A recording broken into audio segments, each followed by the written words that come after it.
ভারতকে তাড়িয়ে বাংলাদেশের সীমান্তে কলকাতা নিয়ে যাওয়ার হুমকি দিলেন পাকিস্তানের এই মন্ত্রী। আপনার মতামত কি? পাকিস্তানের এই মন্ত্রীর পক্ষে না বিপক্ষে? গাছে কাঁঠাল গোপে তেল, গাছে কাঁঠাল গোপে তেল, বাল ছিঁড়লো বাংলাদেশ। পরিষ্কার কথা, একদম সাফ কথা ভাই। Hi hello, how are you, কেমন আছে সবাই তাই বলো। আমি গুরু এন্টারটেনমেন্ট চলেছি আনন্দ দিতে। আবারও কেলাবো বাংলাদেশকে, আতা কেলানি বাংলাদেশকে। শুনেছো তো, বাংলাদেশের বাবা পাকিস্তান, সে নাকি বলেছে কলকাতা দখল করে নেবে, বাংলাদেশের হাতে কলকাতাকে তুলে দেবে, ভারতকে কলকাতার থেকে সরিয়ে দেবে, তার মানে পশ্চিম বাংলাকে আলাদা করে বাংলাদেশের হাতে তুলে দেবে। এই কথা বলেছে বাংলাদেশের বাবা পাকিস্তান।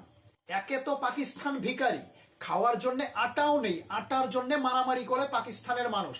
তারা নাকি ভারতের বিরুদ্ধে যুদ্ধ করে কলকাতা নিয়ে তুলে দেবে ছেলে বাংলাদেশের হাতে, মানে বাংলাদেশ তো পাকিস্তানের ছেলে, ছেলের হাতে কলকাতা তুলে দেবে পাকিস্তান। আতা কেলানে তোদের বাবাকে ডেলি কেলাচ্ছে, তবুও তোদের শিক্ষা হচ্ছে না। তোদের বাবাকে ডেলি কেলাচ্ছে ভারত, তবুও তোরা এই ধরনের কথা বলিস। কিভাবে বলিস ভাই? না খেয়ে থাকেন তাও বর্ডারে কোনো ব্যবসা করেন না, ইন্ডিয়া থেকে একটা কিছু নিয়েন না, শুভেন্দু আপনার পা ধরবে। আচ্ছা, বাংলাদেশের সাথে ব্যবসা না করলে ভারত না খেয়ে মারা যাবে, শুভেন্দু অধিকারী হাত জোর করে পায়ে ধরবে বাংলাদেশের, তাই না?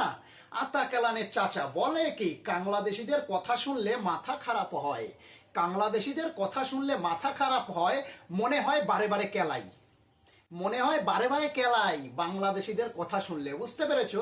আতা কেলানে চাচা বলে কি, বলে কি যে ভাই ভারতের সঙ্গে কেউ ব্যবসা করবে না, ভারতের থেকে চাল ডাল আনবে না, বাংলাদেশের মানুষ তোমরা না খেয়ে থাকো, কোনো সমস্যা নেই। বাংলাদেশের মানুষকে না খেয়ে থাকতে বলছে, আবার এদিকে ভারতের সঙ্গে যুদ্ধ করতে চাইছে, ভারতের সঙ্গে পাঙ্গা নিতে চাইছে। আরে ভাই, তোর দেশের মানুষ তো না খেয়ে মরেই যাবে, ভারতের সঙ্গে পাঙ্গাটা নেবে কি ঘন্টা বাজিয়ে? আমাকে বোঝা চাচা, আতা কালানে চাচা, আমাকে বোঝা। তোর দেশের মানুষ তো না খেলে মরেই যাবে, তো ভারতের কি আসে যায় তোদের সঙ্গে ব্যবসা না করলে?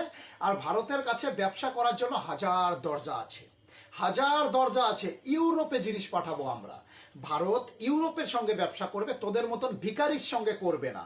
তোরা তো এমনি ব্যবসা করিস ধারে, বাংলাদেশ ব্যবসা করে ভারতের সঙ্গে ধারে, তাও আমরা ভিক্ষা দিই বাংলাদেশকে। পরিষ্কার কথা, বাংলাদেশকে ভিক্ষা দিয়ে বাঁচিয়ে রেখেছি। আর সেই বাংলাদেশের আতাকালানের চাচা আমাদের মুখ্যমন্ত্রী শুভেন্দু অধিকারীকে অপমান করছে। কত বড় আতাকালানি চাচা, একবার বোঝো। আমরা একটা জেনারেশন তৈরি করেছি, যেই জেনারেশনের 18 কোটি মানুষ, খালি আওয়ামী লীগের এগুলো বাদে আর হিন্দুদের ভেতরও একটা বিশাল অংশ এই ভারতের বিরুদ্ধে যুদ্ধ করার জন্য প্রস্তুত আছে। আচ্ছা, বাংলাদেশের 18 কোটি জনগণ ভারতবর্ষের বিরুদ্ধে যুদ্ধ করতে প্রস্তুত। বাংলাদেশের 18 কোটি জনগণ আতাকালানে, সব সব আতাকালানে, নির্ঘাত আতাকালানে বাংলাদেশের। ভাই, বাংলাদেশে 18 কোটি জনগণ, আর ভারতবর্ষে কত জানিস? ভারতবর্ষে কত কি তুই জানিস? ভারতবর্ষে 150 কোটি মানুষ, 150 কোটি জনগণ। ভাই, 150 কোটি ইন্টু 2 ইজিক্যাল টু 300 কোটি পা। 300 কোটি পা রাখার মতন জায়গা আছে বাংলাদেশে? আমাকে বোঝা আতাকালানে, তুই আমাকে বোঝা যে বাংলাদেশে 300 কোটি পা রাখার জায়গা আছে।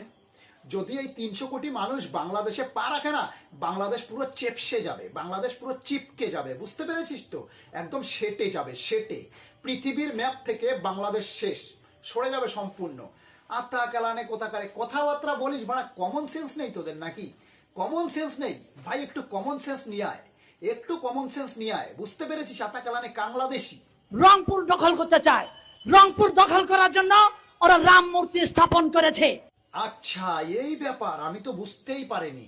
তার মানে ভারত বাংলাদেশ দখল করতে চায়। সাফ কথায়, এক কথায় কথা হলো, বাংলাদেশকে ভারত দখল করতে চায়, এটাই তো পরিষ্কার কথা। যে বাংলাদেশের রামের মূর্তি তৈরি করছে, সেই জেলাটাকে ভারত নিয়ে নিতে চাইছে। আরে ভাই, সেই জেলা না, পুরো বাংলাদেশকে নিয়ে নিতে চাইছে, পুরো বাংলাদেশকেই ভারত নিয়ে নিতে চাইছে। আমি একটা কথা বলতে চাই আমাদের প্রধানমন্ত্রী নরেন্দ্র মোদীকে, ওই আতাকালানে বাংলাদেশকে ভারতের সঙ্গে যুক্ত করে কোনো লাভ নেই। এমনিতেই ওরা ভিখারি, আমাদেরই খাওয়াতে হবে ভাই, আমাদেরই খাওয়াতে হবে। যদি বাংলাদেশকে ভারত নিয়ে নেয়, বাংলাদেশের থেকে কোনো প্রফিট পাবে না, কোনো প্রফিট পাবে না, উপরন্তু আরো বাংলাদেশকে খাওয়াতে হবে। তো সেই কারণে বলছি ভাই, বাংলাদেশকে ভারতের সঙ্গে যুক্ত করার কোনো প্রয়োজন নেই। আর এমনিতেই বাংলাদেশের মানুষের কথা তেতো, বিষ, খুবই খারাপ মুখের ভাষা। বাংলাদেশের মানুষের মুখের ভাষা খুবই খারাপ। তো সেই কারণেই বলছি নরেন্দ্র মোদী স্যারকে যে দয়া করে বাংলাদেশকে ভারতের সঙ্গে মেশানোর কোনো প্রয়োজন নেই। আতাকালানে বাংলাদেশ একা থাক, বাংলাদেশ ওর বাবা পাকিস্তানের সঙ্গে থাক, ওর বাবা চায়নার সঙ্গে থাক, ভারতের সঙ্গে বাংলাদেশকে যুক্ত করার কোনো প্রয়োজন নেই।